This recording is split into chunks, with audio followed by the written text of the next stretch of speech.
श्रीशैलेशदयापात्रं विज्ञानगुणमार्णवं यतीन्द्रप्रवणं वन्दे रम्यजामातरं मुनिम् अपगतमदमानोपायनिष्ठैः अदिलतपरमाप्तैकामनपेक्षैः निगिरजनसौरभ्यन्निजितक्रोधलोभैः वरवरं कृत्यै अस्तु मे नित्ययोगः यायावृत्तिर्मनसि मम सा जायतां संस्मृतिस्ते यो यो जल्पस्तभवति विभो नाम सङ्कीर्तनन्ते या चेष्टा भगवन् सा भवेत् वन्दनन्ते सर्वं भूयात् वरवरं मे सम्यगताधनन्ते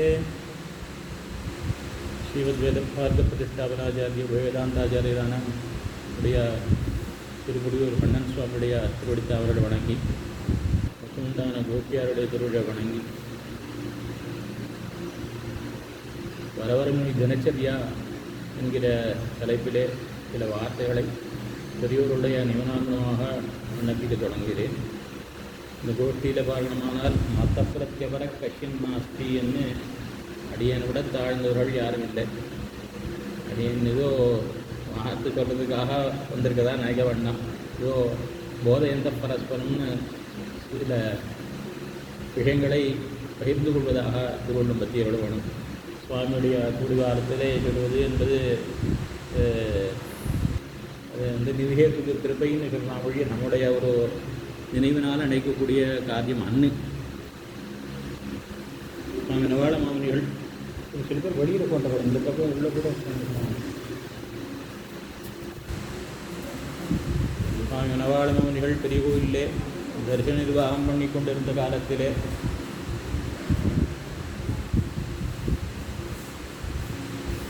அக்காலத்திலே பெரிய கோயிலில் இருந்த ஆச்சாரியர்கள் அத்தனை பேரும் சுவாமியுடைய திருவடித்தாங்கள் வந்து ஆசிரித்தார்கள். சுவாமி இப்போ ஏதோ பிரஸ்தாபம் பண்ணிட்டதுனால ஞாபகம் வந்து ஒரு விஷயத்தை தெரிவிக்கிறேன். ஏதோ கிரந்த சம்ரட்சண கைங்கரியம் பண்ணுறதாக சொல்கிறார். உண்மையிலே இதை தொடங்கி வைத்தவர் நமக்கு சுவாமி நவாளமாமனிகள் தான். ஆர்த்தி பிரபந்தத்தில் அவரே தெரிவிக்கிற பண்டு பல வாரியரும் பாருலகோரிய என்ன முன்னே பூர்வாச்சாரியர்கள் இந்த லோகோஜீவனார்த்தமாக பண்ணின கிரந்தங்களை எல்லாம் அத்தனையும் நான் ஈடுபடுத்தினேன் என்று சொல்கிறார். அவர் பல பிரதிகள் எடுத்திருக்கார். பல பிரதிகள் எடுத்ததோடு அல்லாமல் அவர் வந்து இதற்கென்னே நியமித்தார். ஒன்னார் இவா திருமாளி ஒன்னான சுவாமி அவர் பகவத் விஷயத்தை ஈடுபடுத்த சொன்னார்ன்ட்டு இருக்குது. எதீந்திர மகாபாரத்தில் இருக்குது. அப்படி அந்த பெரியோர்கள் பண்ணின கைங்கரியம் மொழி ஏதோ அடியன் பண்ணுறேன்னு ஒன்றும் இல்லை. இப்போயும் அவள் தான் பண்ணிகிட்டு இருக்கா. அவள் தான் நிறைய கொண்டு கருவியாக கொண்டு பண்ணி கொண்டிருக்கிறார்கள். இப்படியாக அந்த மனவாளவர்கள் தரிசன நிர்வாகம் பண்ணி கொண்டிருந்த காலத்திலே பெரிய கோயிலிருந்த ஆச்சாரியர்கள் எல்லோரும் அவர் மனவாளவனுடைய சம்பந்தம் தங்களுக்கும் வேண்டும். ஒரு எம்பெருமானாருடைய புனரவதாரமாக இருக்கிறபடினாலே நேரே எம்பெருமானாரோடு நமக்கு ஒரு தொடர்பு ஏற்படணும் என்பதற்காக அவர்கள் அத்தனை பேரும் தாங்களே ஆச்சாரியர்களாக அந்த 74 சிம்மாசனாதிபதியினுடைய திருவம்சத்திலே பிறந்தவர்களாக இருந்தாலும் மாமனுடைய சம்பந்தம் நமக்கும் வேண்டும் என்பதற்காக மனவாளவனை வந்து ஆசிரியிக்கிறார்கள். அப்படி கோயில் தந்தாள் அண்ணன் முதலானவர்கள் அத்தனை எல்லா திருமாளியும் அவன் 45 திருமாளி எல்லோரும் வந்து ஆசிரித்தார்கள். இப்படி இருக்கும்படியான காலத்திலே ஒரு நாள் ஒரு ஸ்ரீவைஷ்ணவர் பெரிய கோயிலிலிருந்து புறப்பட்டு திருவேங்கட யாத்திரைக்கு செல்கிறார். திருவேங்கடத்திற்கு விட கொண்டார்.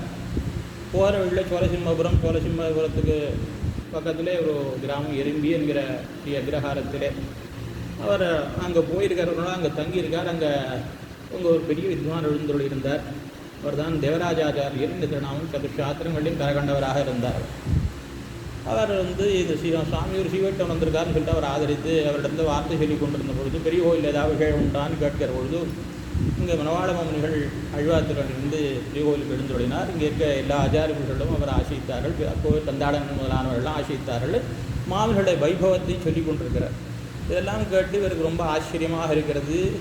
அவரை வந்து தேவராஜாச்சாரியன் பேராக இருந்தாலும் அவர் எறும்பியர் இருந்தபடினாலே எறும்பியப்பா என்னே அவருக்கு உபதேசமானது ஏற்பட்டிருந்தது. அவர் இதை கேட்டுவிட்டு சரி நீங்கள் திருவேங்கடத்துக்கு போயிட்டு திருப்பி வாருங்கிறார். அவரை இவரும் போனால் திருவேங்கடத்துக்கு போய் மேலே மலை மேலே செவிச்சுட்டு திருவேங்கடபுரம் யாதவங்களாக சொல்லிட்டு திரும்பி வரார். திரும்பி வந்ததும் அவரோடு சேர்ந்து எறும்பியப்பா நானும் ஸ்ரீரங்கத்துக்கு போகிறேன் திருத்தாபனார்ட்டு சொல்லிட்டு இவரும் பெரிய கோயிலுக்கு புறப்பட்டார்.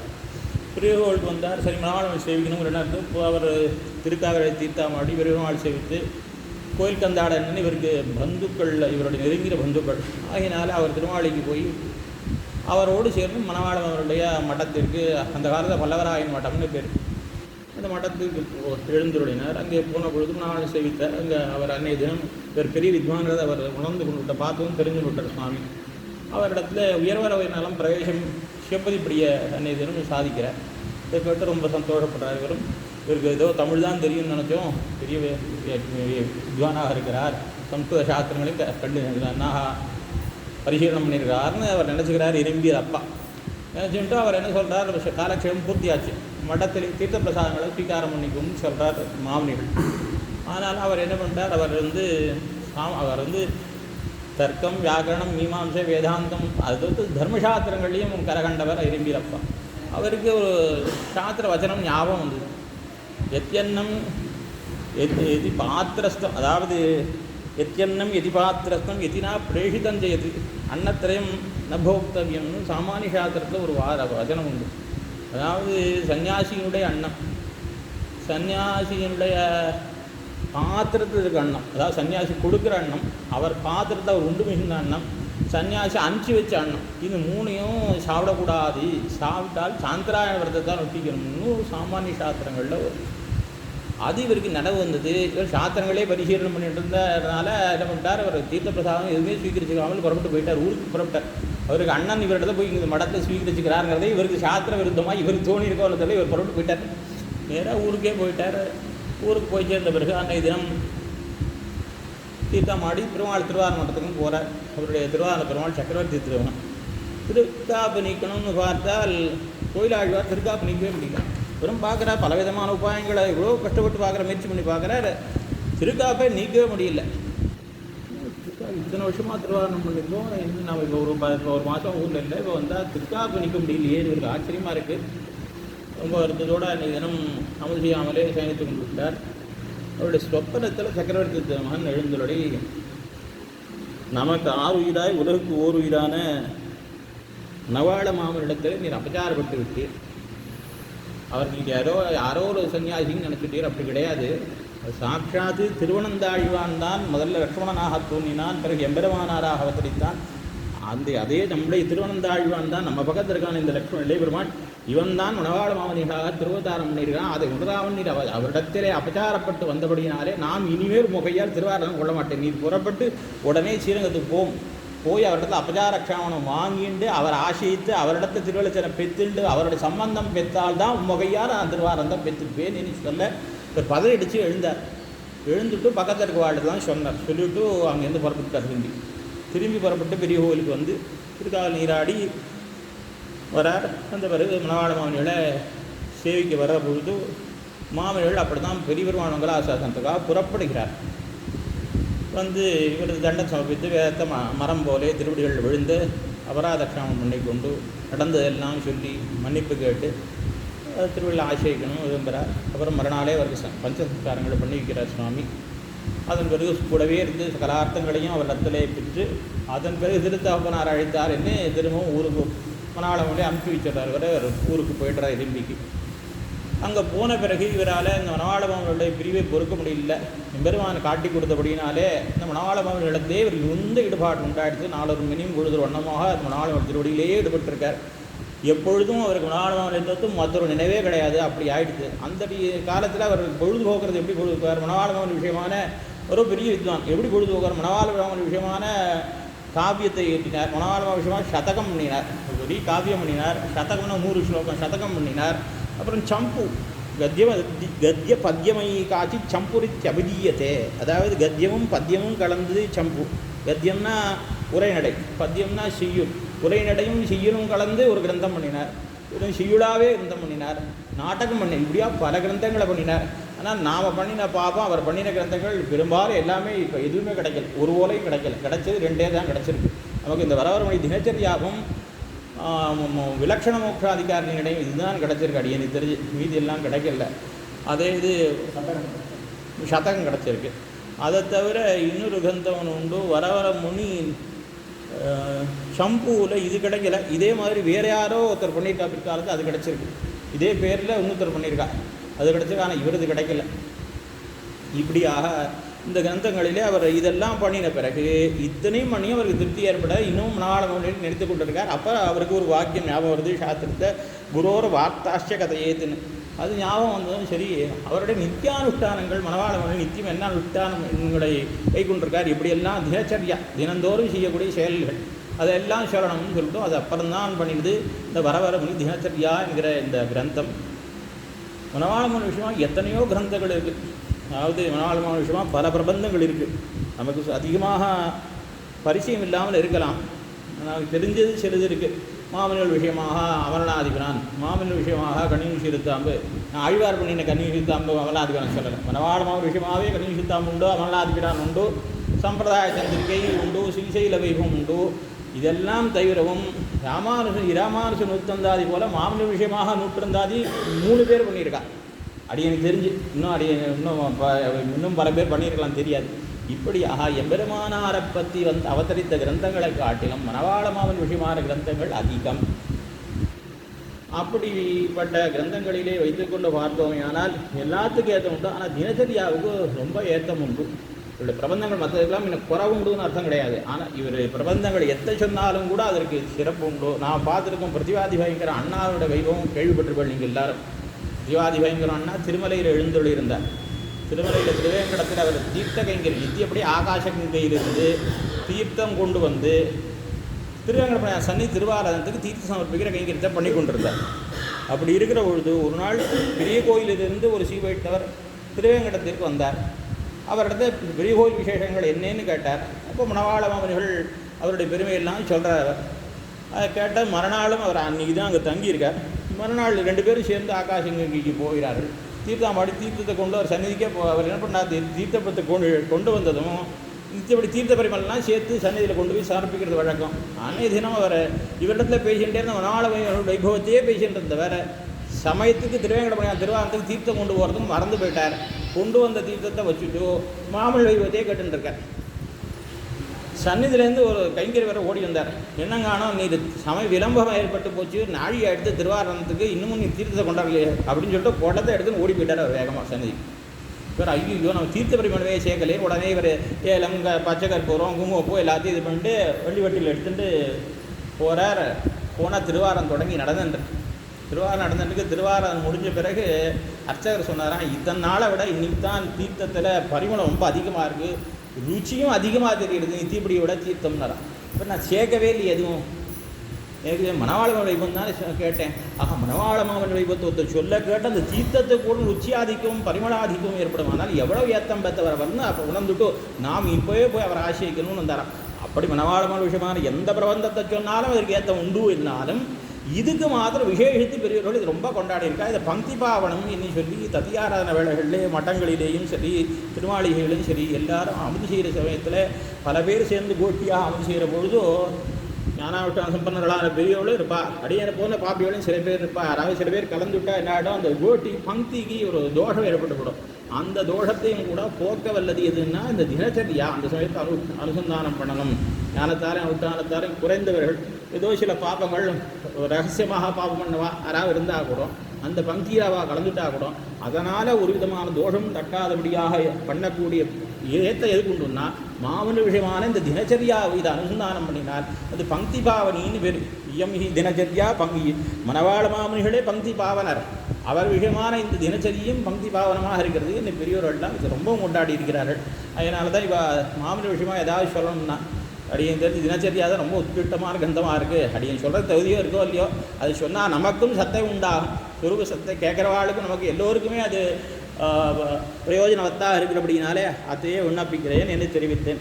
இப்படியாக இந்த பிரபந்தத்தை அருளிச்சதா இதில் 2 பகுதியாக பிரிக்கிறதும் உண்டு, 3ஆக பிரிப்பதும் உண்டு. இந்த வரவரமணி தினச்சரியா என்கிற இந்த பிரபந்தத்தை பூர்வ தினச்சரியா உத்தர தினச்சரியான்னு 2 விதமாக பிரிப்பார். பூர்வ தினச்சரியான்னா பகல் பொழுதில் சுவாமியோட அனுஷ்டானம். உத்தர தினச்சரியா என்பது சாயங்காலத்துக்கு பிறகு சுவாமியோட அனுஷ்டானம். இதற்கு 2க்கும் இடையிலே எதிராஜவிம்சதி அனுசந்தானம்ன்றது பெரியோருடைய வழக்கம். காரணம் என்னென்னா சுவாமி மனவாளமாமனிகள் அருளிச்சது எதிராஜவிம்சதி. அவர் எப்பொழுதுமே தினந்தோறும் எம்பெருமானாரை கொஞ்ச நேரமாக தியானம் பண்ணணும், எதிராஜவிம்சதி அனுசந்தானம் பண்ணணுங்கிறத அவரே வழக்கத்தை கொண்டிருந்தார். எது பெரியவாளுடைய பிரபந்தத்தை இல்லை, அது அவ்வளோ வசந்து தான். அது என்ன தாமே அதை இப்படி ஒரு தடவை சொல்லி வரான். ஆகையினால அவரே அனுஷ்டானத்தை தினம் சொல்லியிருக்காரு. ஆகையினால அவரோட அனுஷ்டானத்தை அதிர்ச்சியாக இருந்தது. ஆகையாலே பூர்வ தினச்சரியாவை சொல்லி எத்திராஜிம்சதி சொல்லி அப்புறம் உத்தத்த தினச்சரியா சொல்கிறது என்பதுதான் வழக்கத்தில் அனுசந்தானத்தில் கிரமமாக இருக்கிறது. இந்த ரீதியிலே கிரந்தத்திற்குள்ளே நாம் செல்வோம். இந்த கிரந்தத்துடைய தனியன் முதல்ல எறும்பி அப்பாவுடைய தனியன் சௌமியஜாமாத்ருயோகீந்திர சரணாம்புஜஷட்பதம் தேவராஜகுரும் வந்தே வியஜானபிரதம் சுபம். வந்தே வந்தேன்னா வணங்குகிறேன். யார் கம் வந்தே யாரை சேவிக்கிறேன் அப்படின்னா தேவராஜ குரும் வந்தே தேவராஜாச்சாரியரை வணங்குகிறேன். அவர் யார்? அவர் எப்படிப்பட்டவர் அப்படின்னா சௌமியஜாமாத்ருயோகீந்திர சரணாம்புஜ ஷட்பதம் ஒரு விஷயம். அடுத்தது சொன்னார் திவ்ய ஞான பிரதம். மூணாவது சொன்னார் சுபம். இப்படிப்பட்ட எறும்பியப்பாவை வணங்குகிறேன். சௌமியஜாமாத்ருயோகீந்திர சரணாம்புஜ ஷட்பதம். சௌமியஜாமாத்ரு யோகி அப்படின்னா அது சௌமியன்னா அழகிய, ஜாமாத்ருன்னா மணவாள, யோகீந்திரனா யோகியர் தலைவர். சௌமியஜாமாத்ரு யோகீந்திரன்னா அழகிய மணவாள். அழகிய மணவாளன்னு நம்பெருமாளுக்கு திருநாமம். அழகிய மணவாள மாமுனிகள்னு இவருக்கு திருநாமம். இவருடைய பூர்வாசிரமத்திலேயே இவருக்கு அழகிய மணவாள நாயனார்னு திருநாமம். நம்பெருமாள் இவருடைய பேரை மாற்றிக்க வேண்டான்னு சொல்லிட்டார். பொதுவாக ஜீயர் சுவாமிகள்லாம் துரியாசிரமம் ஸ்வீகாரம் ஆசிரம ஸ்வீகாரம் பண்ணிட்ட உடனே பேர் மாற்றிக்கிற வழக்கம் உண்டு. அடுத்துனா பூர்வாசிரமத்து திருநாமம் போயிடும், வேறு திருநாமம் வந்துடும். நம்பெருமாள் பார்த்தார், நமக்கு பிரசித்தமாக இருக்க திருநாமம் அழகிய மணவாளன், இவருக்கும் அதே பேராக இருக்குது. இவர் பேரை மாற்றிவிட்டார்னா நாம் இவர் ஆசைக்கு போகிறோம். அதனால் நாமும் பேரை மாற்றிக்கணும், அவர் பேரை சுமக்கணும். அதனால் நம்ம பேரை மாற்றிக்க வேண்டாம், அதனால் அவரையே அதே பேரை வச்சுக்க சொல்லுவோம், மாற்றிக்க வேண்டாம்னு இவர் நியமிச்சு உங்கள் பேரை நீங்கள் மாற்றிக்கூடாதுன்ட்டார். அதனால் பூர்வாசிரமத்து திருநாமமான அழகிய மணவாளங்கிற திருநாமத்திலே இருந்தார் அழகிய மணவாள மாமுனிகள். அந்த யோகீந்திர சௌமியஜாமாத்ரு யோகீந்திர சரண அம்புஜ. சரணம்னா பாதம், அம்புஜம்னா தாமரை. இந்த திருவடியாகிற தாமரை அதிலேயே படிந்திருப்பவர், ஈடுபட்டிருப்பவர் எறும்பியில் அப்பா. அதாவது ஷட்பதம்ங்கிறார். ஷட்பதம்னா 6 கால்களை உடைய வண்டுக்கு ஷட்பதம்னு பேர். வண்டுக்கு ஷட்பதம் பிரமரம் அப்படின்லாம் பேர். அந்த அருகாலை சிறுவண்டே தொழுதேன் உன்னைன்னு ஆழ்வார்னு தெரிவிக்கிறார். ஆழ்வாருடைய பாசுரத்தில் என்ன அபிப்பிராயம்னா வண்டுன்னு ஆச்சாரியனை தெரிவிக்கிறார். அப்போ வண்டுக்கு 6 கால்கள், பின்ன ஆச்சாரியனுக்கு 2 திருவடி தானே, 2 பாதங்கள் தானே. அங்கே என்ன அபிப்பிராயம்னா சேவிக்கிற பொழுது ஆச்சாரியனுடைய தேவிகளான அம்மங்கார், ஆச்சாரனுடைய திருக்குமாரர் 3 பேரையும் சேர்த்து சேவிக்கணுங்கிற அபிப்பிராயத்தில் ஆழ்வார் காட்டியிருக்கார் திருமங்கி ஆழ்வார். ஆக 3 பேரையும் சேவிக்கணும். அது இருக்கட்டும், அது இந்த இடத்துல வேணுங்கிறது இல்லை. ஆனால் ஷட்பதம்னா வண்டு. வண்டானது எப்படி புஷ்பத்திலேயே படிந்து அதனுடைய தேனை நுகருமோ அதுபோல இந்த எறும்பியர் அப்பாவானவர் மணவாளமாவள் திருவடிகளிலேயே ஈடுபட்டு அதிலேயே அதையே அனுபவித்து கொண்டு அவருடைய குணங்களையே அனுபவித்து கொண்டிருப்பவர். ஆகினாலே இவர் வண்டாக தெரிவிக்கிறார். மணவாளமாவனுடைய திருவடித்தாமரைகளிலே படிந்த வண்டு போன்றவர்.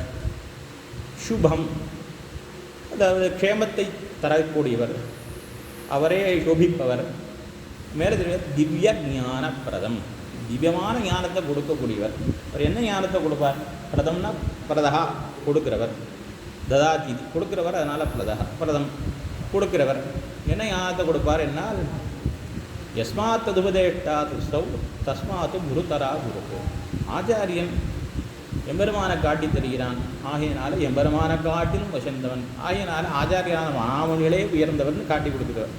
அதாவது பூர்வாச்சாரிய பரம்பரையானது பெரிய பெருமாள் தொடங்கி மணவாளமான் பர்யந்தமாக அமைந்திருக்கிறது. இதில் பார்த்தோமானால் பிரதமாச்சாரியர் பெரிய பெருமாள், முதல் ஆச்சாரியர். பெரிய பெருமாள் தொடக்கமாக தான் பெரிய பெருமாள், பெரிய பிராட்டியா, சேனமதில் அம்மாள் ஆத்தமணியின் தொடக்கக்கூடிய பரம்பரையில் முதல் ஆச்சாரியர் பெரிய பெருமாள். முதல் ஆச்சாரியரான பெரிய பெருமாள் கடைசி ஆச்சாரியர் சரமாச்சாரியரான மணவாள மாமனிகளை ஆசிரித்து அவரிடத்திலே ஈடுகாலக்ஷேபம் கேட்டு அவருக்கு தனி சமர்ப்பித்தார்.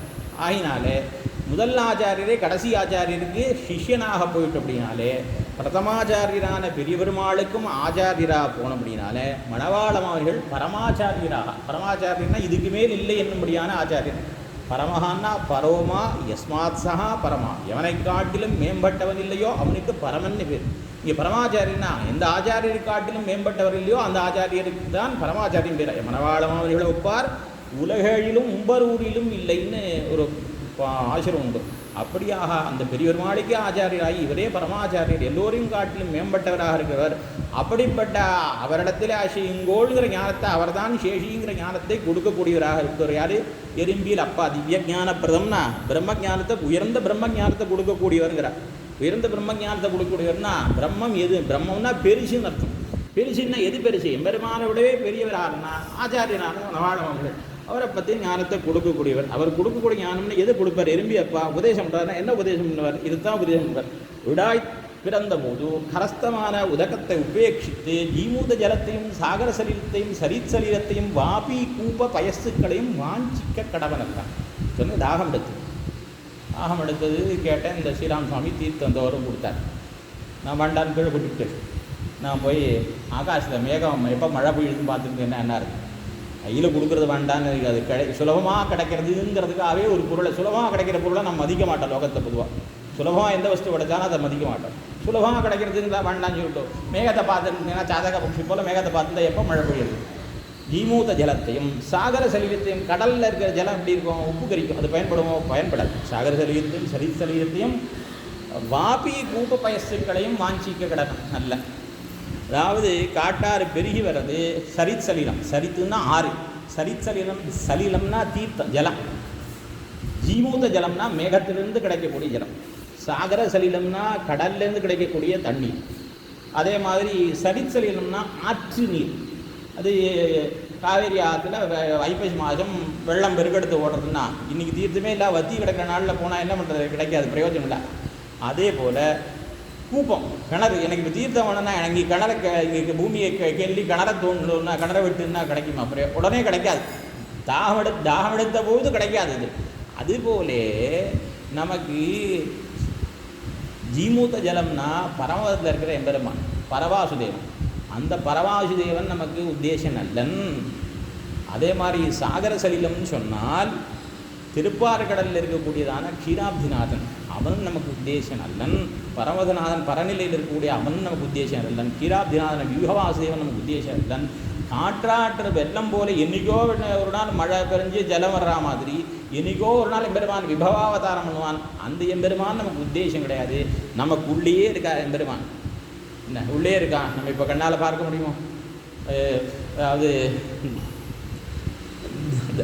யமம் நியமம் பிராணாயாமம் பிரத்யாகாரம் தாரணம் தியானம் சமாதி என்ன அட்டாங்க யோகம் 8 அத்தனையும் பண்ணி சாட்சாத்காரம் பண்ணால் உள்ளே இருக்க எம்பெருமானா அது நடக்கக்கூடிய காரியமே. எத்தனையோ காலமாகிட்ட எம்பெருமான் அவனும் பிரயோஜனம் இல்லை. திவிதேசத்தில் இருக்கிற எம்பெருமான் சரி, திவிதேசத்தை பக்கத்தே இருக்கார், அந்த எம்பெருமானை சேவிக்கலாமே என்னால் அந்த திவிதேச எம்பெருமானும் அர்ச்சாவதாரம் சுலபந்தான். ஆனாலும் கூட நான் இன்னைக்கு ஒரு தப்பு பண்ணுறேன்னா அந்த பெருமாள் என்னை கூப்பிட்டு நீங்கள் தப்பு பண்ணாதுன்னு சொல்ல மாட்டார். ஆனால் ஆச்சாரியன் நாம் ஒரு ஒரு அபதய பிரவர்த்தனை, ஏதோ ஒரு தப்பு பண்ணிட்டோம்னா என்ன பண்ணுறான்? சாப்பிடக்கூடாது ஒரு பதார்த்தத்தை சாப்பிட்றான், ஏதோ கடையில் போய் சாப்பிட்றான்னு வச்சுக்கோமே, பெருமாள்னு சொல்ல மாட்டார். ஆனால் ஆச்சாரியன் கூப்பிட்டு நீ அங்கெல்லாம் சாப்பிடக்கூடாது, ஆச்சார சம்பந்தம் இல்லை ஆள்கிட்ட சாப்பிடக்கூடாது, ஏதோ சிக்ஷிப்பர். அந்த ஆச்சாரியன் நம்மள்கிட்ட வார்த்தை சொல்லுவார். அந்த எம்பெருமான் அர்ச்சாவதாரத்தில் இருக்கிற நம்ம வார்த்தை சொல்ல மாட்டான். நம்ம அபதய பிரவர்த்தனானா நம்ம திருத்த மாட்டான். ஆகையினால இவாள்லாம் நமக்கு உத்தேசம் அல்லற. பரமத்தில் இருக்கிற பெருமாளோ திருப்பாரகளில் பெருமாளோ அவதாரம் பண்ணின எம்பெருமானோ உள்ளே இருக்கிற எம்பெருமானோ அர்ச்சாவதாரமோ நமக்கு பயனில்லை. ஆச்சாரியனான மாமிகள் தான் நமக்கு தெரியுமா, அவர் தான் பத்தனங்கிற ஞானத்தை கொடுக்கக்கூடியவர் எறும்பியப்பா. அப்படிப்பட்ட திவ்ய ஞான பிரதம் சுபம். இப்படிப்பட்ட அந்த தேவராஜ குருனாலே உஷப்தஸ்தந்தகாரஸ்யா ருஷப்தஸ்தான் நிரோதகாக அந்தகார நிரோதித்வாது குருரிக்கு அபிதியத்தை. அஞ்ஞானத்தை ரூன்னா இருட்டு, ரூன்னா அதை போக்குறவர். அறியாமையாக இருளை போக்கி அறிவை கொடுத்து அந்த ஆச்சாரியனே நமக்கு தலைவர், அவர்தான் நாம் அடையத்தக்கவர்.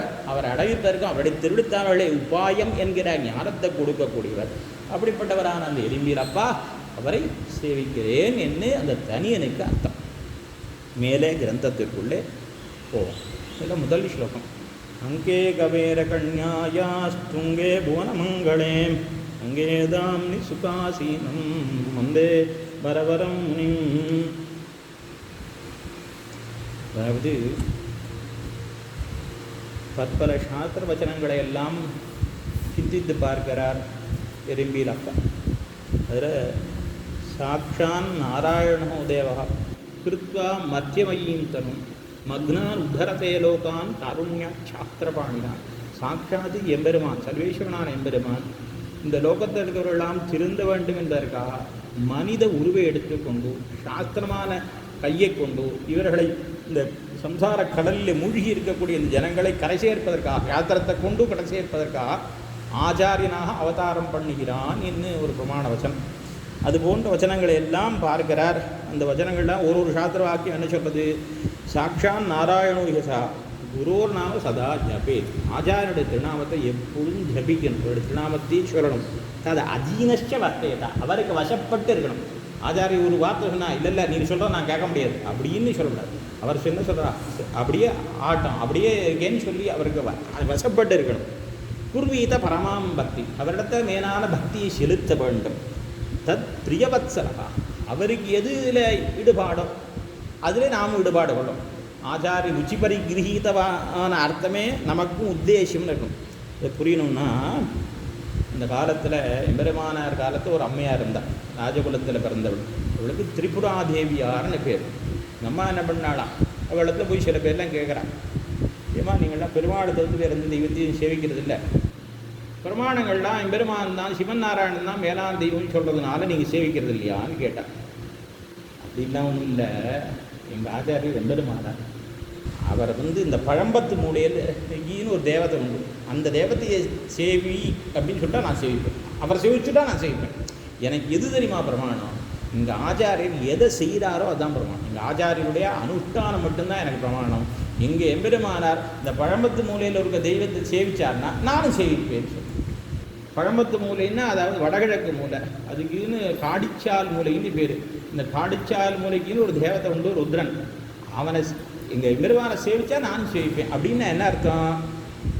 அவருடைய அனுஷ்டானம் தான் எங்களுக்கு பிரமாணம். அவருக்கு எது உத்தேசமோ அதுதான் உத்தேசம். அவர் வேண்டாம்னு ஒதுக்கினா நாங்கள் ஒதுக்குவோம். அவர் சேவிக்கிறது இல்லை.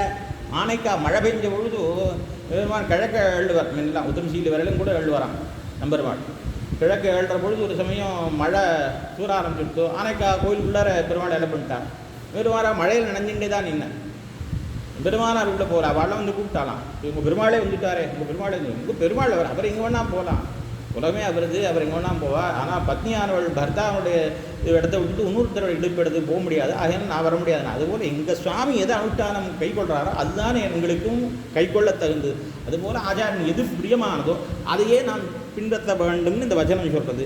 அதுபோல் தன்னாம குணஹர்ஷிதாக, அந்த ஆச்சாரியனுடைய திருநாமங்களையும் அவருடைய குணங்களையுமே தியானித்து கொண்டும் பொழுதுபோக்க வேண்டும். யதானுஜீவி நிருபதிம் யதா பக்தஸ்ய தெய்வதம் ததைவ தேசிகம் சிஷ்யா சேவேத வினயான்விதா. ஒரு அரசனிடத்தில் எப்படி வேலைக்காரன் நடந்துப்பானோ, ஒரு தெய்வத்திட்ட பக்தன் எப்படி நடந்துப்பானோ, அதுபோல ஆச்சாரியனிடத்தில் சிஷ்யன் வினயத்தோடு பணிவோடு அவர்களுக்கு திருவுலோகக்கும்படியாக நடந்து கொள்ள வேண்டும்.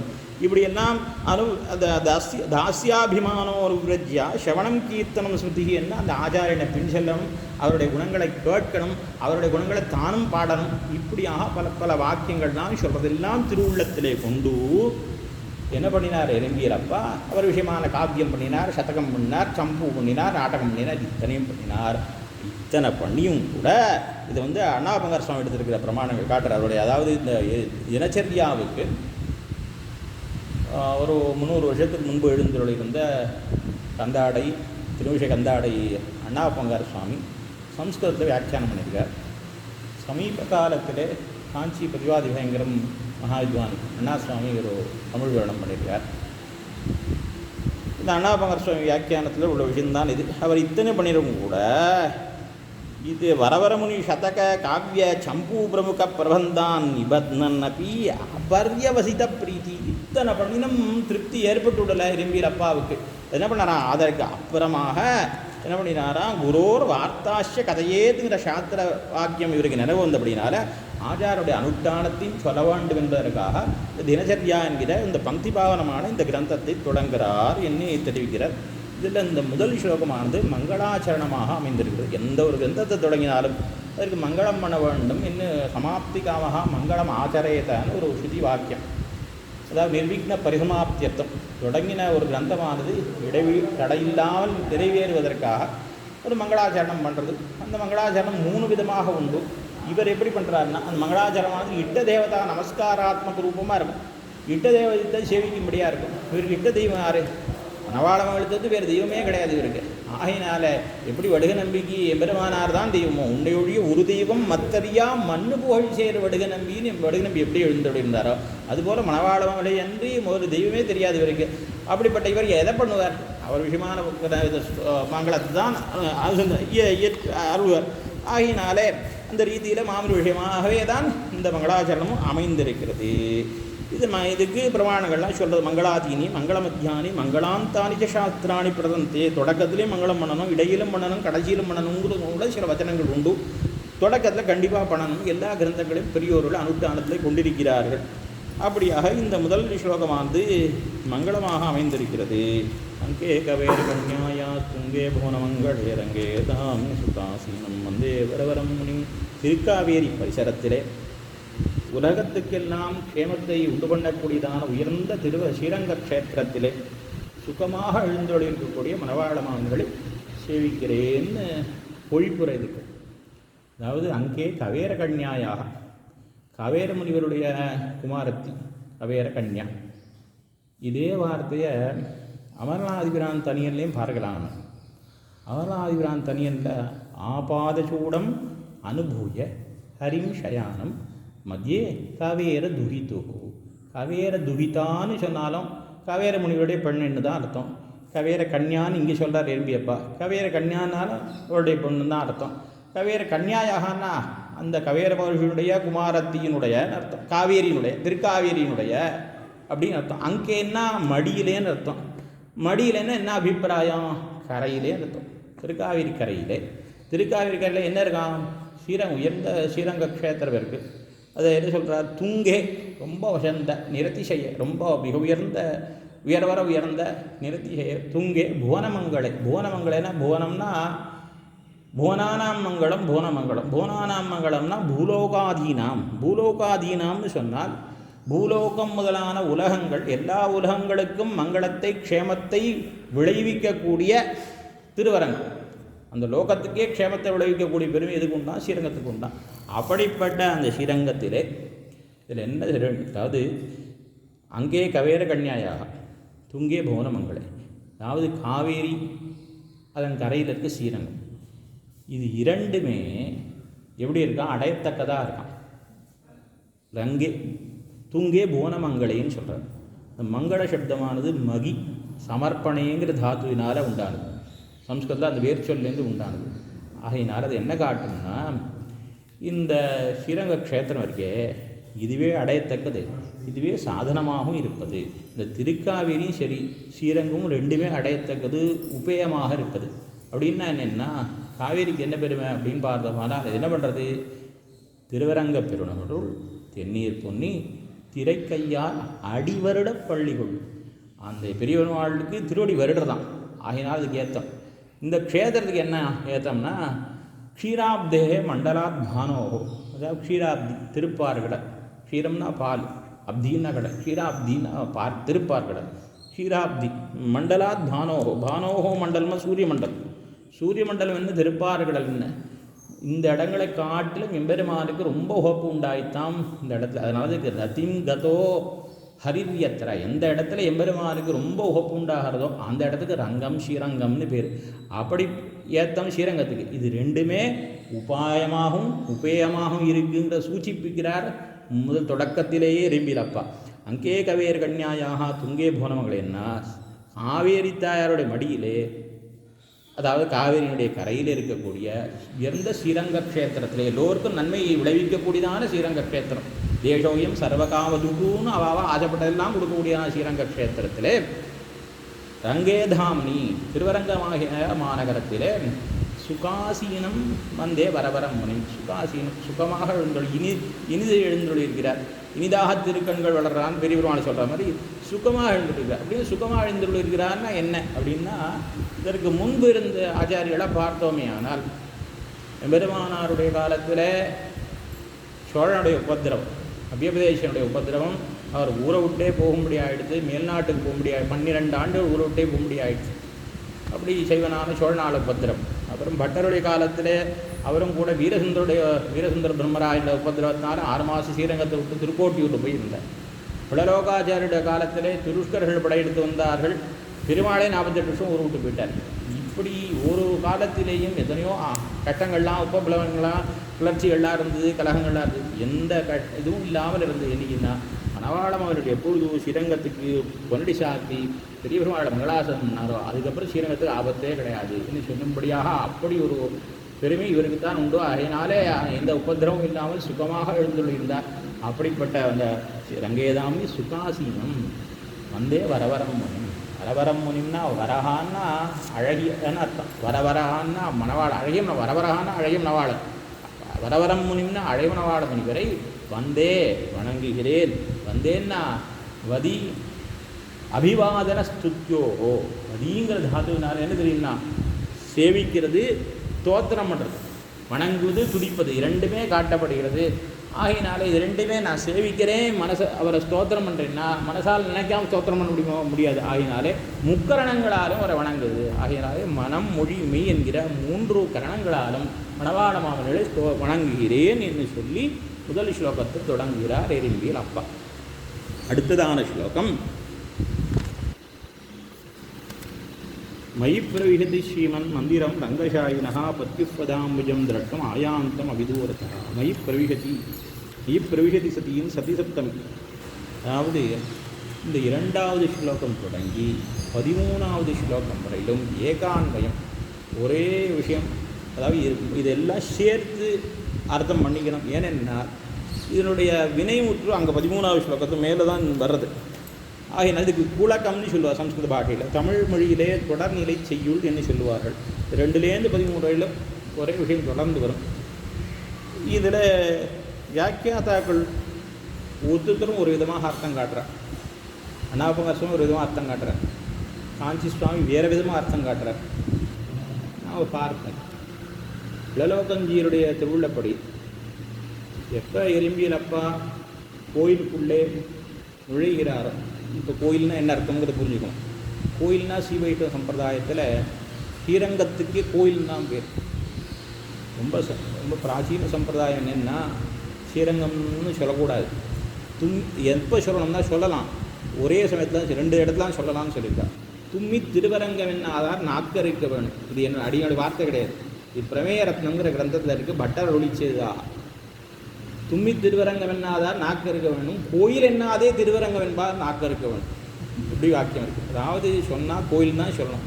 தும்மற போதும் இருமற போதும் மட்டும் திருவரங்கம்னு சொல்லணும். மீதி எல்லா சமயத்திலும் கோயில் தான் சொல்லணும்னு பழைய சம்பிரதாயம்.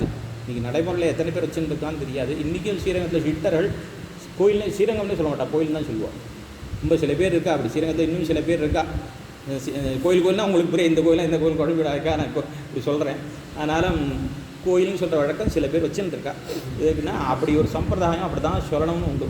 ஆகையினால இந்த கோயில்ங்கிற ஸ்ரீரங்கத்துக்குள்ளார எப்போ எறும்பியப்பா நுழையினாரோ அப்போ மணவாள மகள் தம்முடைய மடத்திலிருந்து பெரிய பெருமாள் சேவிக்க புறப்பட்டார்னு குலலோகஞ்சியர் காட்டுறார். விதீந்திர பட பிரவாதத்தை அண்ணாவப்பங்கார சுவாமி என்ன திருவள்ளுவரார்னா, இவரை சேவிக்க வரார் எறும்பியல் அப்பா. அப்போ மணவாள மாமனிகள் நம்முடைய மடத்திலேருந்து புறப்பட்டு விட்டார். கோயில் வாசலை இன்னும் நெருங்கலை. கோயில் தெற்கு நான்முகன் கோபுரத்துக்கு அளவுக்கு போகல. அங்கேருந்து புறப்பட்டு கொஞ்சம் தூரம் இப்போ தான் 10 அடி வாசலில் வந்திருக்கார். அப்போ தான் எறும்பியல் அப்பா வராரு. அவர் திருவுள்ளம் பார்த்துறார். காஞ்சி சுவாமியோட திருவுள்ளம் என்னென்னா, மடத்துக்குள்ளேருந்து இப்போ தான் புறப்பட்டுருக்கார், மடத்து வாசலுக்கே வரலை.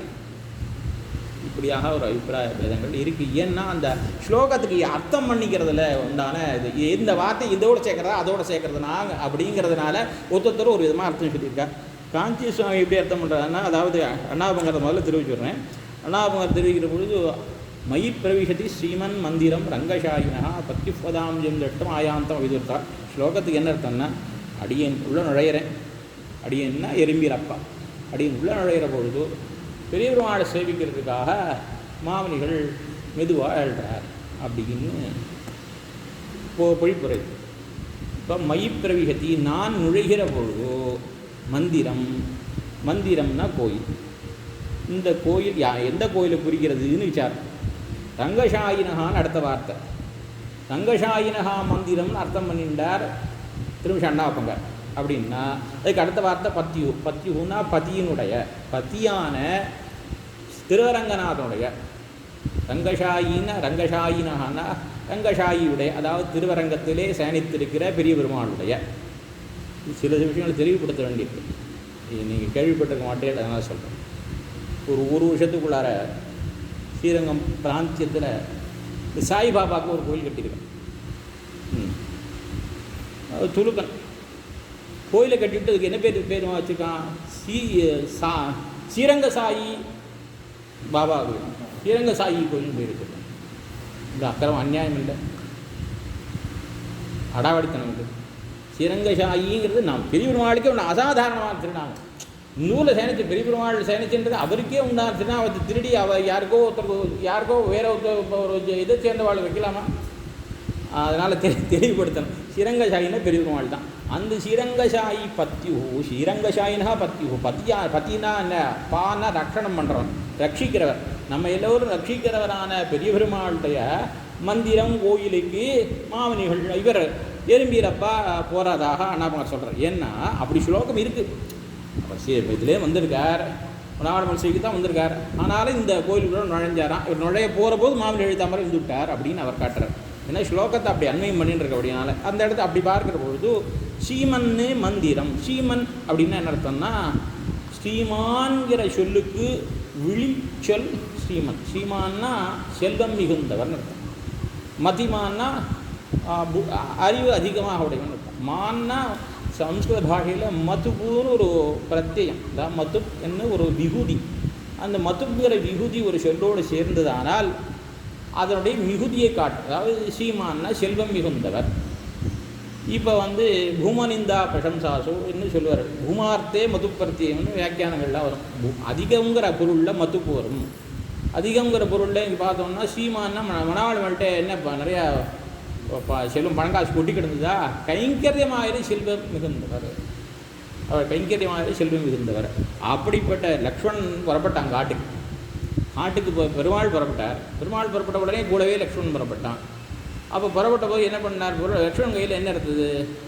மண்வெட்டி புட்டுக்கூடை, ஒரு கூட மண்வெட்டி தான் இருந்தது. அவரை பார்த்து வால்மீகி எழுத ஸ்லோகம், அப்போ வால்மீகியோட ஸ்லோகம், லக்ஷ்மணோ லக்ஷ்மி சம்பன்னா, செல்வம் நிறைந்தவனானான்.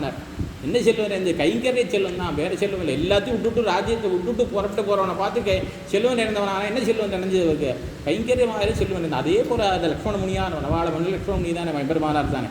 அதனால் அவர் கைங்கரிய செல்வம் நிறைந்தவராகாலே ஸ்ரீமன்னே கைங்கரிய செல்வம் மிகுந்தவரான மனவாள மவனிகளே, பத்யுஹு ரங்கசாயினகா மந்திரம் மை பிரவிசதி.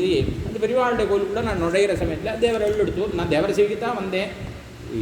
கும்பிட போன தெய்வம் குறுக்க வந்த மாதிரி நான் உண்மைக்கு தான் வந்தேன், தேவலையை எழுத்தாமல் நிறுத்துன்னு அவர் அர்த்தம் சொல்லிட்டார் அண்ணாப்பங்க. ஆனால் காஞ்சி சுவாமி வேறு விதமாக காட்டுற என்னென்னா, இந்த மந்திரங்கிறத சீமன் மந்திரம்னு அர்த்தம் பண்ணிக்கோ. பின்னாடி இருக்க ரங்கசாயினகாங்கிறதோட சேர்க்காதே, பெரிய பெருமாள்கிட்ட சேர்க்காதே. கோயிலை சீமன் மந்திரம்னு அர்த்தம் பண்ணிக்கோ. சீமத்தோ மந்திரம் சீமன் மந்திரம் அப்படின்னா பொதுவாக சம்ஸ்கிருத வாசகம்லாம் பெரிய ஒரு சுவாமிகிட்ட திருமாளிகைன்னா பவன் மந்திரம் தேவர் திருமாளிகை அப்படின்னு சொல்லுவோம். ரொம்ப பெரிய வித்வான் எறும்பீரப்பா. அதனால் அவர் அப்படிலாம் சொல்கிறார். விலட்சணமாக வித்தியாசமாக சீமன் மந்திரம்னு சொல்கிறார். சீமன் மந்திரம்னு சொன்னது பெருமாள் கோயிலை சொல்லலை, வர்ற ஆச்சாரியான மணவாளமாக எழுந்துள்ளிருக்கும்படியான மடத்தையே தான் சீமன் மந்திரம்னு சொல்கிறார்.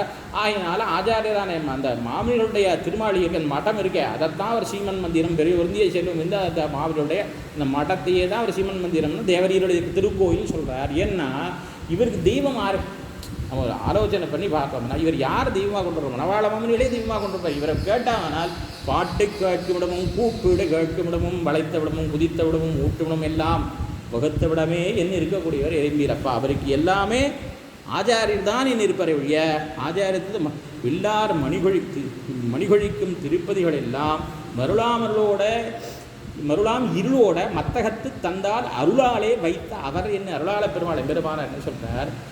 ஆச்சாரியன்னா எல்லா திவ்யதேசமும் இப்படி காட்டினமாக உண்டு.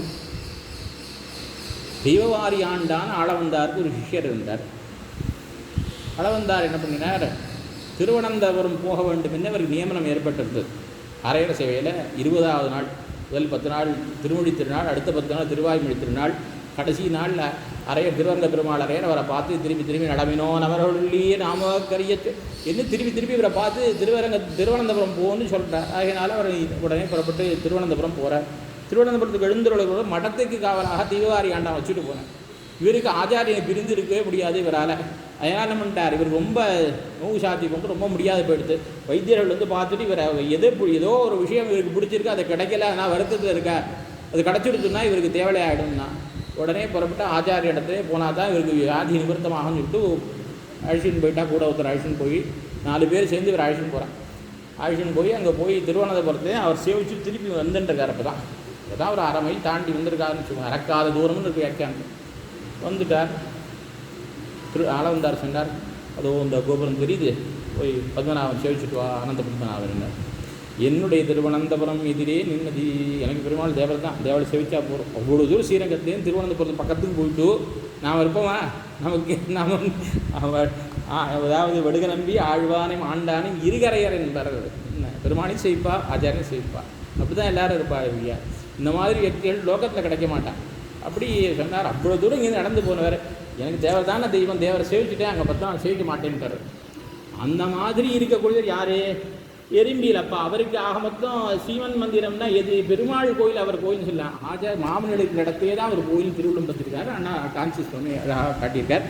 அப்படியாக மயிப்பிரவிகதி சீவன் மந்திரம் ரங்கசாயினா பத்யுகு பதாம்புஜம் திரட்டும். அந்த பெருமானுடைய திருவடித்தாமரலை சேவிப்பதற்காக மாமனிகள் புறப்படுறார். ஆயாந்தம் புறப்பட்டு எழுறார். அவிதூரத்தா, ரொம்ப தூரத்தில் இல்லை, ரொம்ப கிட்டவல்ல, இடைப்பட்ட பிரதேசத்தில் இருக்கார். அப்படி புறப்பட்டிருக்கார். மாமனிகள் சந்நிதிக்கு புறப்பட்டிருக்கார். இவர் போய் திருவடியில் விழுந்து அபராத அவனெல்லாம் பெற்றுக்கொண்டு நடந்த விற்த்தாந்தங்களாக தெரிவிக்கிறாருங்கிறது. இதை பின்னாடி ஒரு காலத்தில் எறும்பி அப்பாவே இதை எழுதி வைத்திருக்கிறார். அடுத்ததாக மேலே இதுக்கு அப்புறமெல்லாம் மணவாளமானுடைய திருமேனியில் ஈடுபட்டு பேசுகிற இது 3வது ஸ்லோகத்திலிருந்து தொடங்கிறது. சுதாநிதிமிவ ஸ்வைரஸ் 3வது ஸ்லோகம். சுதாநிதிமிவ ஸ்வைரஸ்வீகோதங்கிரவிங்கிரகம் பிரசன்னார்க்க பிரதீகாஷ பிரகாஷ பரிவேஷ்டிதம். சுதாநிதிமிவ ஸ்வைரஸ்வீகிருத உதக்ர விக்கிரகம். இந்த மாமனிகள் திருமேனி எப்படி இருக்குது, அவருடைய திருமேனி எப்படி இருக்குதுன்னு சொல்கிறார். அதாவது சிவச்சன பூஷணத்திலும் உபதேசத்து மாலையிலும் சொல்லப்பட்ட விஷயம் இது. ஆச்சாரியன் சிச்சன் ஆர்வீரப்பணமவன் தேசாரம் சிச்சன் அவன் சீர் வடிவை. ஆச்சாரியர் எப்படி இருப்பார்னா, எப்பொழுதும் சிஷ்யர்களுடைய ஆத்மோஜீவனத்திலேயே இவர்களை எப்படி உய்வடைய செய்வது என்பதிலேயே நோக்காக இருப்பார். ஆனால் சிஷ்யன் எப்படி இருக்கும் தெரியுமோ, இந்த சுவாமி அவர் திருமேனி நன்னா இருக்கணும், அவர் சௌக்கியமாக இருக்கணும், அவர் நன்னா இருக்கணும், அவர் பாங்காடணும், திருமேனி இப்படியும் அந்த திருமேனியே பாதுகாக்கிற வேண்டியதான் சிஷியனுடைய கடமை. திருமேனியிலே நோக்கார திருமேனியும் ஈடுபட்டிருக்கணும். அப்படி இருக்க வேண்டியது சிஷியனுடைய கடமை. இப்படி உண்டான்னா பெரியவர்கள் அப்படி தான் இருந்தால் ஆபாதான் மௌலி பர்யந்தம் குருனாம் ஆகிருதியும் ஸ்மரேத். திருவடியிலேருந்து திருமுடி தொடங்கி ஆச்சாரியுடைய திருமேனியை தியானிக்க வேணும்னு சொல்லி பிரமாணங்கள் இருக்குது. அப்படி தான் நம்முடைய பெரியோர்கள் இருந்தார்கள். யார் இருந்தா அப்படின்னு கேட்டார், சுவாமி எம்பெருமானார் ஒரு நாள் திருக்கோட்டி நம்பிகிட்ட போய் கேட்டார், இவள் ஏதோ ஜபம் பண்ணுறதே, ஜபம்னா உண்டா, ஜபம் பண்ணுறது உண்டா, ஏதோ ஜபம் பண்ணுறது, ஏதோ தியானம் பண்ணுறது, எதை தியானம் பண்ணுறது, என்ன தியானம் பண்ணுறது நீர் அப்படின்னு கேட்டார். அவர் சொன்னார், எங்கள் ஆச்சாரியரான அளவந்தார் வடதிருக்காவிலே நீராடுவார், தீர்த்தாமாடுவார். அப்பொழுது அண்ணாக மூழ்கி தீர்த்தாமாடுவார். அவருடைய தீர்த்தாமாடுற பொழுது அவருடைய முதுகிற்கே வல்லான் கடாரம் கவிழ்த்தா போலே இருக்கும். ஆமையோட முதுகு போல் அண்ணா குனிந்து நீராடுவார் எங்கள் அளவந்தார், எங்கள் ஆச்சாரியர். நான் எப்பொழுதுமே அவருடைய முதுகையே தியானம் பண்ணிட்டு இருப்பேன். எனக்கு தியான வஸ்து இதுன்னா தியேய வஸ்து இதுன்னா வேதாந்தங்கள்ட்ட போய் கேட்டால் கஷ்ட தியேயா, எதை தியானம் பண்ணணும்னு கேட்டால் காரணந்து தியேயா. வேதாந்தமெல்லாம் உபநிஷத்தெல்லாம் சொல்லுவோம், உலகத்திற்கு காரணமான எம்பெருமான தியானம் பண்ணுன்னு சொல்லுவோம். ஆனால் எங்கள் ஆச்சாரியரான ஆளவந்தாருடைய முதுகத்தான் நான் தியானம் பண்ணிட்டு இருப்பேன் திருக்கோட்டி நம்பி எம்பெருமானாரு சொன்னேன். இது சொன்னதோட மட்டும் இல்லை, நீர் இன்னும் ஏதோ மந்திரம் ஜபிக்கிறீர்னா ஒன்றுமே இல்லை. நான் யமுனை திருவர் திருவிழே சரணம், யமுனை திருவர் திருவிழே சரணம், யமுனை திருவர்னே சொல்லிட்டு இருப்பேன். எங்கள் ஆச்சாரியன் திருநாமம் தான் சொல்லிட்டு இருப்பேன். எனக்கு ஜபிக்கிற மந்திரமும் எங்கள் ஆச்சாரியன் திருநாமம் தான், தியானத்துக்கு விஷயம் எங்கள் ஆச்சாரியன் தான், திருக்கோட்டி நம்பி எம்பெருமானாரு சொல்லியிருப்பேன். இது ஒரு விஷயம். ஆகினால தெரியுது ஆச்சாரனுடைய திருமேனி தியானிக்க தகுந்ததுன்னு சொல்லப்பட்டிருக்கு. ஆகினால இதுலேருந்து ஆச்சாரனுடைய திருமேனி வர்ணனத்தில் ஈடுபடுறார் எறும்பீரப்பா. தினச்சரியாங்கிறது 14வது ஸ்லோகத்திலேருந்து தான் உண்மையில் ஆரம்பம். இதெல்லாம் அதுக்கு போத்காத்தமாக முதல் 13 ஸ்லோகங்கள் அமைஞ்சிருக்கு. அதில் இதில் திருமேனி வர்ணனம் இது இப்படி உண்டான்னா உண்டு. ஒரு நாள் சில பேரில் என்ன பண்ணால் கான்சியஸ்மாக விளையாட்டை அப்படி தெரிவிப்பார். அதாவது என்னென்னா, அப்படின்னா கால வேலை. சில பேர்லாம் எம்பெருமான இடத்துல ஓடி வந்தா சிஷ்யாள். சுவாமி சுவாமி நடக்கக்கூட நடந்து போச்சு சுவாமி, என்ன அநியாயம் என்ன அநியாயம் அப்படின்னு. என்ன நடந்ததுன்னார் அவர் சுவாமி. இல்லை நம்ம கோவிந்தன் ஒரு தாசி வீட்டு வாசலில் கொள்ளடத்தை குளிக்க போனவங்க தாசி வீட்டு வாசலில் நின்றுருக்கார் சுவாமி. சரி அவன் வரட்ட நான் கேட்டுக்கிறேன். கோவிந்தன்னா எம்பார் ஸ்வீகாரம் ஆசிரம ஸ்வீகாரம் ஆகலை, பிரியாசிரம எம்பார் ஆகலை, கோவிந்தன் அப்போ வழக்கிற வழக்கம் அவருக்கு தெரியும். இவரை பற்றி இவா சொல்கிறதெல்லாம் இந்த மாதிரி புரளி சொல்லுவா ஜனங்கள்னு தெரியும். சரி வரட்ட நான் கேட்டுக்கிறேன். அவர் வந்தார், மடத்துக்கு வந்தார். கோவிந்தா அப்படி சொல்கிறாள், என்னது இது அப்படின்னா, ஆமாம்மா அங்கே வந்து ரொம்ப அழகாக பாடிந்தாவா, பாடியிருந்தா அதை கேட்டுன்னு ஆசலாம். இன்னும் ஆமாம் என்ன பாடினா, பற்பமென திகழ் பைங்கழலும் தன் பல்லவமே விரலும் பாவனமாகிய பைந்துவராட பதிந்த மருங்கழகும் முக்குறி நூலொடு முன் கையிலேந்திய முகோன் தன்னழகும் முனவ தந்திடு மொழிகள் நிறைந்திடு முருவல் நிலாவழகும் கற்பமேவி கருணை பொழிந்திடு கமல கண்ணழகும் காரிசு தன் கழல் சூடிய முடியும் கனநச்சிக முடியும் எப்பொழுதும் எதிராசன் வடிவழன் இதயத்துளதால் இல்லையன கெதிரில் இல்லையன கெதிர் இளையன கெதிரே. பூரா எம்பெருமானாருடைய திருமேனி வர்ணனம், ஆச்சாரியருடைய திருமேனியே பாடுறான். அவா எப்படி இதை பாடினா? ஆமாம், அதாவது இந்த பெரிய சந்நிதியில் பெருமாள் புறப்பாட்டுக்கு முன்னாடி தாசிகள்லாம் பாடின்னு ஆடின்னு போ எத்தையோ பாடிட்டு போகிறான். இவர் என்ன பண்ணார், ஒரு நாள் என்ன பண்ணேன், கண்டதும் கிடையாது பாடுறேன், ஏதாவது நல்ல பாட்டாக பாடக்கூடாதான்னு சொல்லியிருக்கேன். எங்களுக்கு தெரியாது, நீரே எழுதி கொடுத்தார். எம்பாரே இந்த பாட்டை எழுதி கொடுத்துருக்காரு. முதல்ல இந்த ஓலையில் எழுதி கொடுத்தது இவர் தான். இவர் எழுதினதா இசையோடு கூட்டி இசையோடு பாடின்னு இருக்கா உள்ள. அதை கேட்டது இவரே தன்னறியாமல் கொல்லறதுக்கு போனார். அது காதால் கேட்டு நின்றுருக்கேன். இந்த ஜனங்கள் ஏதாவது புகார் சொல்கிற ஜனங்கள் எப்பொழுதுமே எல்லா ஊர்லேயும் இருப்பா, இல்லாத பொருளெல்லாம் சொல்லுவாள். அவள் வந்து இப்படி சொல்லவும் இதை கேட்டது எம்பெருமானாருடைய பூர்த்தியாக திருமேனி வர்ணிக்கும்படியான பாட்டு. இப்படியாக ஆச்சாரியனுடைய திருமேனியிலே ஈடுபட்டிருக்கோன்னு எம்பார் காட்டிக்க. ஏன்னா அவர் பண்ண பாட்டு தான். ஆக அதையெல்லாம் மனத்திலே கொண்டு இவ்விடத்தில் எறும்பியலப்பா இன்னும் சொல்லிட்டே போனால் விஷயம் நிறையா வந்துடும். அதனால் அடி சுருக்கிறேன். எறும்பியலப்பா சுவாமியினுடைய திருமேனியை வர்ணிக்க தொடங்குகிறார் இந்த ஸ்லோகத்திலே. இதில் வந்து சுதாநிதி மிக ஸ்வைர ஸ்வீகிருத்த உதகிர விக்கிரம். சுதாநிதி அப்படியே திருப்பார்கடல் போல விளவிளையேன்னு இருக்கக்கூடிய திருமேனி சுவாமிகளுக்கு. ஏன்னா இது ஆதிசேஷ அவதாரம் அல்ல, ஆதிசேஷன வெளுத்து திருமேனி, அதனால் வெண்மை நிறமுடைய திருமேனி. சுதாநிதிமிவ ஸ்வைர, ஸ்வைரன்னா தன்னிஷ்டப்படி, ஸ்வீகிருத தாமே ஏற்றுக்கொண்ட, உதகிர அழகான விக்கிரகம் திருமேனி. அதாவது லோகத்திலே நாம் கேள்விப்பட்டிருக்கோம், எம்பெருமான் தானே தன் இஷ்டப்படி திருவேணி எடுத்துப்பான். ஏன்னா அஜாயமானஹா பிறப்பில்லாதவன் பகுதா விஜயத்தை பலபடியாக பிறகுறான். அப்படி பிறகுறான்னா எப்படி பிறகுறான்னா இச்சாகிரீத அபிமத உருதேகான்னர் விஷ்ணு புராணத்தில் புராணக்காரன். அதாவது தம்முடைய விருப்பத்தினாலே தானே எடுத்துக்கொள்ள தெரியக்கூடிய திருமேனி எம்பெருமானுடைய திருமேனி. அதுபோலவே தான் மணவாளமனுடைய திருமேனியும் என்று தெரிவிக்கிறார் எறும்பியலப்பா இவ்விடத்தில். அதாவது தன்னிட்டபடி தாமே எடுத்துக்கொண்ட திருமேனியாம். அந்த திருமேனி அப்படியே திருப்பார்களே ஒரு உருவம் கொண்டு வந்தார் போல இருக்கின்றார். அதனால் இவர் திருப்தி ஏற்படலை. எறும்பியப்பாக்கு என்னதான் அந்த திருப்பார்கள் வந்து அவ்வளோ ஒளிவிஞ்சி திகழாது. ஆகினால் அடுத்து சொன்னார், முதல்ல சொன்னார் சுதாநிதிமிவ ஸ்வைர ஸ்வீகிருதோ தக்ர விக்கிரகம், தாமே பரிகிரகித்த அழகான திருமேனி, திருப்பார்கடல் போல இருக்கக்கூடிய வெளுத்து மென்மையான திருமேனி. அதற்கு மேலே தெரிவித்தார் பிரசன்னார்க்க பிரதீகாஷ பிரகாஷ பரிவேஷ்டம். பிரசன்ன அர்க்க, அர்க்கஹான சூரியன், பிரசன்ன அர்க்கஹான்னா குளிர்ந்து இருக்கக்கூடிய சூரியன். சூரியன் லோகத்தை பார்த்தா அப்படி ஒட்டம் தாங்க முடியல நமக்கு, அவ்வளோ அத்யுஷ்டமாக இருக்குது. ஆனால் ஒரு சூரியன் இந்த மாதிரி லோகத்தில் இருந்தால், இந்த மாதிரி குளிர்ந்திருக்கிறதாக ஒரு சூரியன் இருந்தால் அது எப்படி இருக்குமோ அதுபோல ஒளியோடு கூடியவராக இருக்கிறார் சுவாமி. பிரசன்னார்க்க பிரதீகாஷ, அதாவது குளிர்ந்து தெளிந்தும் இருக்கக்கூடிய ஒரு சூரியன் இருந்தால் அந்த சூரியனுடைய ஒளியை போன்ற ஒளியை உடையவராக, அப்படிப்பட்ட ஒளியினாலே பிரகாசத்தாலே சூழப்பெற்றவராக இருக்கார் சுவாமின்னு தெரிகிறார். பிரசன்னார்க்க பிரதீகாஷ பிரகாஷ பரிவேட்டம், அப்படிப்பட்ட பிரகாசத்தாலே சூழப்பட்டவராக இருக்கிறார் என்று தெரிவிக்கிறார். அடுத்தது மேலே தெரிவிக்கிறார் பாஸ்வத பாணிபத்மாபியாம் பரிகிருஹ்ய பவத் பிரியோ விநியஸ்யந்தம் ஷனைரங்கிரீ மிருதுளௌ மேதினி தலேன்னு 4வது ஸ்லோகம். சாஸ்வதா ரெண்டு பக்கத்திலேயும் மணவாள மாமனிகளுக்கு 2 பக்கங்கள் மடத்திலேருந்து புறப்பட்டிருக்கார் சந்நிதிக்கு. 2 பக்கத்திலேயும் பார்ஸ்வதா உபய பார்ஸ்வங்களிலேயும் இருபுறமும் பாணி பத்மாபியாம், பாணின கை, பத்மம்னா தாமரை, திருக்கைகளாகிற தாமரைகளினால், திருக்கை தாமரையினாலே பரிகிருஹ்ய பிடிச்சிருந்தார். பகத் பிரியோ அவருக்கு பிரியமான சிஷ்யா 2 பேருடைய கைகளை அப்படி பிடிச்சுருக்கார். பரிகிருஹ்யன்னா விருப்பத்தோடு பிடிச்சிக்கணும், மனசில் அவளுக்கு அபிமானத்தோடு பிடிச்சிக்கணும். அதுக்கு மேலே என்னென்னா நான் வசந்தம் இவாள்லாம் தாழ்ந்தவாங்கிற எண்ணம் இல்லாமல் சுஷீலராய் பரமசீலராக இருக்கக்கூடிய சுஷீலராக இருக்கக்கூடிய சௌசீல்யம் மிக்கவரான மணவாள மாமனிகள் அவளை பிடிச்சிருந்துருக்கார். அவள் 6ன்னு பேரை சொல்லல விரும்புகிறார். அனாபங்கார சுவாமி தெரிவிக்கிறார், கோயில் கந்தாட அண்ணனும் கோயில் கந்தாட அப்பனும் இது தெரிவிக்கிறார். வரதநாராயண குருவும் சீனிவாச குருவும் தெரிவிக்கிறார். இன்னும் சில இதில் அண்ணனும் பொன்னடிக்காட்சியும் 2 விதமாக அர்த்தம் பண்ணிக்கலாம்னு காட்டியிருக்கா. எப்படி வேணாலும் இருக்கட்டும், அதில் நமக்கு ஒன்றும் இது இல்லை.